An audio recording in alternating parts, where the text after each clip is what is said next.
13 जनवरी 2012 मतलब टाइटैनिक डूबने के पूरे 100 साल बाद रात के 9:45 बजे कोस्टा कॉन्कोर्डिया नाम का एक शिप जो कि टाइटैनिक से काफ़ी बड़ा था, वो एक भारी भरकम पत्थर से टकरा जाता है।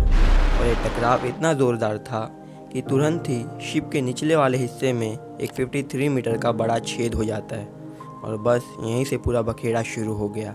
शिप के अंदर बड़ी तेज़ी से पानी आने लगा और तुरंत ही अंदर की लाइट चली जाती है और वो शिप का आधा हिस्सा करीबन रात के 10:30 बजे तक पानी में डूब चुका होता है।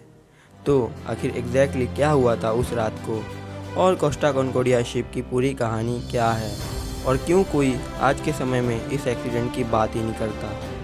सवाल तो कई सारे हैं और इनके जवाब जानने के लिए बस बने रहो वीडियो में एंड तक, मैं साथ एंड फाइंड आउट। 2003 में इस शिप को बनाने की शुरुआत की गई और फाइनली $570 मिलियन खर्चे के बाद ये शिप बन के तैयार हुआ। और अगर टाइटैनिक से इसकी लग्जरियसनेस को कंपेयर किया जाए तो कोस्टा कॉन्कोर्डिया शिप में टोटल 5 रेस्टोरेंट्स थे, 4 सिनेमा घर और 3 बार। और जहां टाइटैनिक की लेंथ 882 फीट थी, चौड़ाई थी 92.5 फीट, वहीं दूसरी तरफ ये वाले शिप की लंबाई 951 फीट थी और चौड़ाई की बात की जाए तो वो थी 116 फीट। दोनों के वज़न की बात की जाए तो टाइटैनिक का कुल वेट 46,328 टन था और कोस्टा कॉन्कोर्डिया का वेट 1,12,000 टन। जहां टाइटैनिक में सिर्फ 2 इंजन थे, वहीं ये वाले शिप में कुल 6 इंजन लगे हुए थे। टाइटैनिक की टोटल कैपेसिटी 3,547 पैसेंजर्स की थी, वहीं कोस्टा के शिप में टोटल 4,890 लोग बैठ सकते थे। अब तक तो आप समझ ही गए होंगे कि दोनों में कितना अंतर था। लेकिन ये जहाज़ एक पत्थर से कैसे टकरा गया? आखिर बीच समुंदर में पत्थर कहाँ से आ गया? भाई लोग, वो इसीलिए क्योंकि कोस्टा कॉन्कोर्डिया का जहाज़ समुद्र के बीचों बीच नहीं बल्कि कोस्ट के काफ़ी करीब था, शैलो वाटर्स में। 13 जनवरी की रात को 9:45 पर यह शिप एक बड़े से पत्थर से टकरा जाता है और टकराव के तुरंत बाद ही शिप के लेफ़्ट साइड वाले हिस्से में एक बड़ा सा छेद हो गया 53 मीटर का और इसी वजह से बाहर का पूरा पानी अंदर आने लगा। लेकिन इतनी बड़ी शिप आखिर एक पत्थर से कैसे टकरा गई?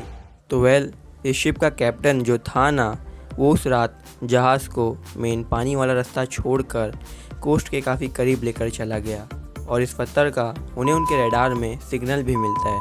लेकिन मज़े की बात तो ये है कि उस रात कैप्टन ने अपना चश्मा भी नहीं पहना हुआ था और जब शिप टकराया तो जहां कैप्टन को सबसे लास्ट में निकलना चाहिए, बट उस दिन वो कैप्टन सबसे पहले ही जहाज़ में से भाग निकला।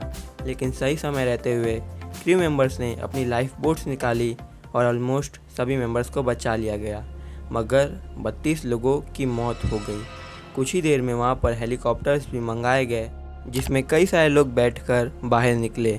आधी शिप तो डूब चुकी थी पर आधे हिस्से को बचाकर 2013 में उसे रिसाइकल करना स्टार्ट कर दिया गया और फिर फाइनली 2017 में एक बार फिर से ये शिप बनकर तैयार हुई। इसकी कंपनी को तो $95 मिलियन का लॉस बस ऐसे ही हो गया था। लेकिन उस कैप्टन का क्या हुआ जो शिप में से सबसे पहले भाग गया था? तो अपनी लापरवाही और कायरता के कारण उस कैप्टन को 16 साल की जेल हो गई और अभी तक वो अपनी ज़िंदगी जेल में ही काट रहा है। सो फ्रेंड्स, अभी के लिए सिर्फ इतना ही। अगर इस वीडियो से आपको थोड़ा भी कुछ सीखने को मिला हो तो प्लीज़ एक लाइक एंड सब्सक्राइब करना मत भूलना। तब तक के लिए जय हिंद।